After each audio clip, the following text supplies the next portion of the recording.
जय श्री राधे दोस्तों, केपी की वाणी चैनल में आपका स्वागत है। माता रानी का आशीर्वाद पाने हेतु कमेंट में जय माता दी अवश्य लिखें। वहीं अगर आप महाकाल के भक्त हैं तो कमेंट में हर हर महादेव अवश्य लिखें। यकीन जानिए, माता रानी संग महादेव की कृपा आप पर और आपके पूरे परिवार पर अवश्य बरसेंगी और आप सब परिवार स्वस्थ एवं सुखी रहेंगे। साथ ही आपकी सभी मनोकामनाएं यथाशीघ्र अवश्य ही पूरी हो जाएंगी। दोस्तों, आज की वीडियो में आपको मेष राशि के जिन जातकों के साल 2024 में जनवरी 1 से लेकर मई 1 2024 तक विवाह के योग है उसकी जानकारी दूंगा और यह जानकारी आपको विस्तार से दूंगा। इसमें आपको यह जानकारी दी जाएगी शादी कब होगी, कहाँ होगी, कैसे होगी, किससे होगी, किस दिशा में होगी, कितनी दूरी पर होगी, किस नाम से होगी, ये सभी जानकारी मेष राशि के जातकों के लिए दी जाएगी। उससे पहले मैं आपको बता दूं कि अगर आप केपी की वाणी के चैनल पर पहली बार विजिट कर रहे हैं तो चैनल को सब्सक्राइब कर ले,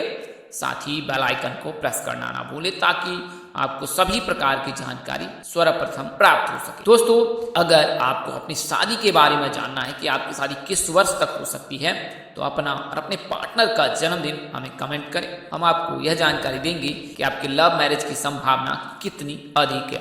वहीं अगर आपकी आयु 25 वर्ष से कम है तो आप अपना जन्मदिन हमें व्हाट्सएप करें या फिर कमेंट करें। हम आपको यह जानकारी देंगे कि आपके विवाह के योग किस वर्ष तक हो सकते हैं। आपको बता दें कि यह जानकारी आपको जन्मदिन के अनुसार से दी जाएगी। इसमें मामूली बदलाव हो सकता है। यह बदलाव तब होगा जब आप अपनी कुंडली विश्लेषण कराते हैं। कुंडली विश्लेषण में यह मामूली बदलाव होता है। यह बदलाव तब होता है जब कुंडली में किसी प्रकार का कोई दोष लगा होता है। 5 प्रकार के दोष होते हैं। इन दोषों के रहने पर जो है शादी में बाधा आती है, तो आप इसका अवश्य ख्याल रखें।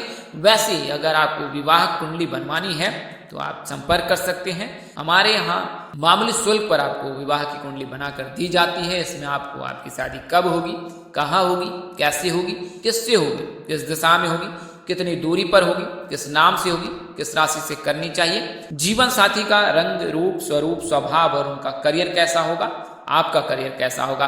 अगर आप लव मैरिज करना चाहते हैं तो माता पिता की सहमति मिलेगी कि नहीं मिलेगी, ससुराल में घर द्वार कैसा रहेगा, सास ससुर का स्वभाव कैसा होगा, पति कितना पढ़ा लिखा होगा, पत्नी कितनी पढ़ी लिखी होगी, संतान योग, राजयोग, भाग्य योग, भाव योग, ये तमाम तरह की जानकारी अब आप केपी की वाणी से प्राप्त कर सकते हैं। वहीं आप कुंडली मिलान भी करा सकते हैं और यह जानकारी ज्ञात कर सकते हैं कि आपका वैवाहिक जीवन कैसा रहने वाला है। अक्सर आपने 2 दंपतियों के मध्य देखा होगा कि उनके वैवाहिक जीवन कुशल और मंगल नहीं रहते हैं। ऐसा क्यों होता है तो आपको बता दें कि जब कुंडली में मिलान में किसी प्रकार का कोई दोष लगता है तो ऐसी परिस्थिति में जो है जातक के वैवाहिक जीवन में परेशानी आती है। तो आप अपनी कुंडली मिलान भी करा सकते हैं और यह जानकारी ज्ञात कर सकते हैं कि आपका वैवाहिक जीवन कैसा रहने वाला है। तो आप संपर्क कर सकते हैं केपी की वाणी से। हमारा संपर्क नंबर डिस्क्रिप्शन बॉक्स में दिए गए हैं। इसके अलावा आप नोट भी कर सकते हैं। हमारा संपर्क नंबर 8521835670 है, 8521835670। तो इस नंबर पर आप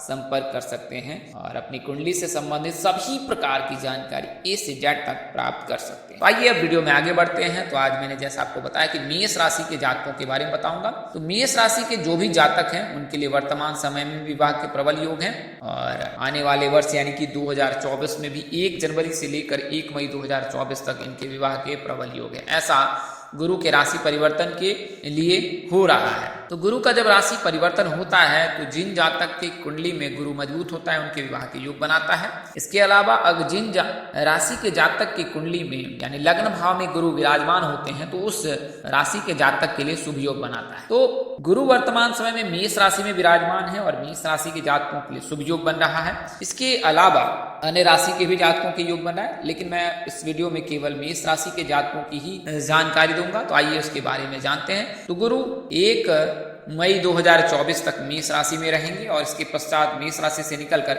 वृषभ राशि में प्रवेश करेंगे। तो 1 जनवरी से लेकर 1 मई 2024 का जो समय है मेष राशि के जातकों के लिए शुभ योग है। इस दौरान मेष राशि के जातक के विवाह के प्रबल योग हैं। तो मेष राशि के जातक जो भी होते हैं उनका नाम अक्षर ए से होता है, एल से होता है और ई से होता है। तो अगर आपका नाम अक्षर ए से है तो यानी कि आपकी मेष राशि है। हालांकि अगर चंद्र कुंडली में भी मेष राशि है तब जाके यह जानकारी आपके लिए सही होगी, अन्यथा यह जानकारी आपके लिए पूरी तरह से सटीक नहीं हो सकती है, क्योंकि चंद्र कुंडली और चंद्र राशि से जो राशि ज्ञात की जाती है वही जातक के लिए उचित होता है। और इससे अगर आप कुंडली देखते हैं या राशिफल देखते हैं तो आपको सत्य और सही जानकारी प्राप्त होती है। तो ए अक्षर से शुरू होने वाले लड़के और लड़की की राशि मेष होती है। इनके विवाह के योग 22वें वर्ष से बनते हैं। अगर आपके नाम अक्षर ए से है, एल से है, ई से है तो आगामी वर्ष में आपके विवाह के प्रबल योग हैं 1 जनवरी से लेकर 1 मई 2024 तक। इस दौरान आपकी शादी निश्चित ही हो जाएगी। बात करें नाम अक्षर की तो पी नाम के जातक, आर नाम के जातक, एम नाम के जातक के साथ आपकी परिणय सूत्र में बंधने के प्रबल योग है। वही बात करें राशि की तो अगर आप कुंभ राशि, कर्क राशि, धनु और मीन राशि के जातक से विवाह करते हैं तो यह आपके वैवाहिक जीवन के लिए उत्तम होगा। बात करें नाम अक्षर की तो अगर ए नाम के आप लड़के हैं तो आपकी शादी जो है प्रेरणा, रचना, रीता, मोनी, प्राची आदि नाम से हो सकती है। वहीं अगर आप ए नाम की लड़कियां हैं तो प्रवीण, प्रणय, प्रकाश, राहुल, राकेश, मनीष आदि नाम से होने की संभावना प्रबल होती है। वहीं ऐसे जातक जो नाम अक्षर से यह जानकारी प्राप्त करना चाहते हैं उन्हें मैं बता दूं, जन्मदिन से जानकारी प्राप्त करना चाहता है उन्हें मैं बता दूं कि ए अक्षर के जो भी जातक हैं, एल अक्षर के जो भी जातक हैं, ई अक्षर के जो भी जातक हैं, अगर उनकी कुंडली नहीं बनी हुई है और वह जन्मदिन से अपनी जानकारी प्राप्त करना चाहते हैं तो 22 वर्ष से लेकर 27 वर्ष के मध्य जो भी मेष राशि के जातक होते हैं उनके परिणय सूत्र में बंधने के प्रबल योग होते हैं। फरवरी से लेकर जून का महीना इनके लिए प्रबल है और वर्तमान समय में भी नवंबर के महीने में भी विवाह के प्रबल योग हैं। इस समय में भी आपकी शादी या परिणय सूत्र में बंध सकते हैं। बात करें दिशा की तो दक्षिण दिशा में विवाह के प्रबल योग बन रहे हैं। अगर आप लव मैरिज की जानकारी प्राप्त करना चाहते हैं जन्म तारीख से तो आपको बता दें, अगर आपका जन्म दिन 2, 3, 4, 6, 8, 11, 12, 13, 15, 17, 20, 21, 22, 24, 26, 29, 30 और 31 तारीख के दिन हुआ है तो लव मैरिज की संभावना प्रबल है।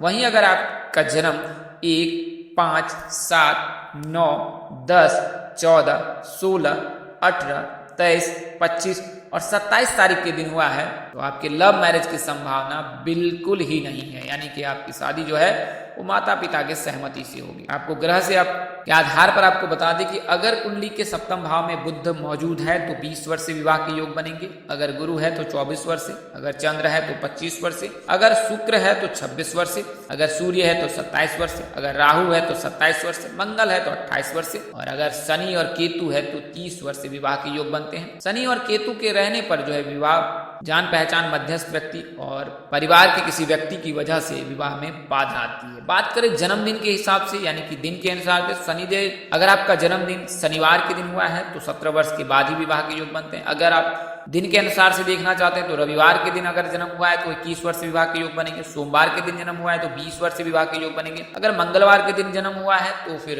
21 वर्ष से विवाह के योग बनेंगे। बुधवार के दिन भी हुआ है तो 21 वर्ष से, गुरुवार के दिन अगर जन्म हुआ है तो 22 वर्ष से और अगर शुक्रवार के दिन जन्म हुआ है तो 24 वर्ष से विवाह के योग बनेंगे। तो कुल मिलाकर कहे कि शनिवार के दिन जन्मे जातक के विवाह के योग बहुत कम समय में होते हैं। अगर आपको बता दें जीवन साथी के बारे में तो कुंडली से यह भी जानकारी प्राप्त हो जाती है। अगर जीवन साथी के भाव में सूर्य उपस्थित है तो जो है उनकी हाइट सामान्य होगी, बहुत सोचने वाला होगा, व्यवहार भी गुस्सेल हो सकता है अगर सूर्य विवाह भाव में उपस्थित है। अगर चंद्रमा बैठा है तो फिर आपको जीवन साथी मन मुताबिक मिलेगा, मनचाहा जीवन साथी मिलेगा।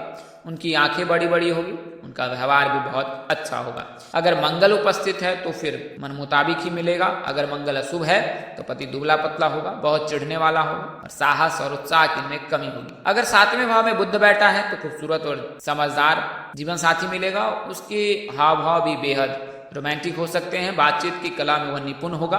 और अगर बुध कमजोर है तो कम शिक्षित होगा, सामान्य रंग रूप का होगा। अगर कुंडली के 7वें घर में गुरु बैठा है तो खूबसूरत जीवन साथी मिलता है। धर्म कर्म में इनकी रुचि रहती है, धार्मिक प्रवृत्ति का होता है, इनकी आवाज बहुत वजनदार होती है। अगर कुंडली के 7वें घर में शुक्र बैठा है तो फिर आपके पति जो है शौकीन और रोमांटिक हो सकते हैं। इन्हें पहनने ओढ़ने का ज्यादा शौक हो सकता है, ये सौंदर्य प्रिय हो सकते हैं, भौतिक सुख सुविधाओं के साथ जीवन जीने वाला व्यक्ति हो सकता है। वहीं अगर शनि बैठा है तो फिर अधिक उम्र वाला ही जीवन साथी मिलता है। शनि अगर तुला या मकर राशि के साथ हो तो मन मुताबिक जीवन साथी मिलता है। तो इस तरह से आप यह जानकारी ज्ञात कर सकते हैं कि आपकी जो है शादी किस वर्ष तक हो सकती है, कैसा जीवन साथी मिल सकता है और आपका वैवाहिक जीवन कैसा रहने वाला है। तो आज के लिए इतना ही, अगले वीडियो में फिर मिलेंगे। तब तक के लिए मुझे इजाजत दे। आप जहां रहें मस्त रहें, स्वस्थ रहें, व्यस्त रहें। अगर जानकारी देने में कोई त्रुटि रह गई हो या गलती हुई हो तो कृपया मुझे क्षमा कर दीजिएगा। मेरी कोशिश आपको सत्य और सही जानकारी देने की रहती है। आप अपनी राशि अनुसार से वीडियो देखने के लिए प्ले लिस्ट पर जाएं, डैशबोर्ड पर जाएं और अपनी राशि अनुसार से वीडियो देख सकते हैं। अगर आप कोई सलाह अथवा परामर्श देना चाहते हैं तो अवश्य दें। हमारा संपर्क नंबर आपको दिए गए हैं,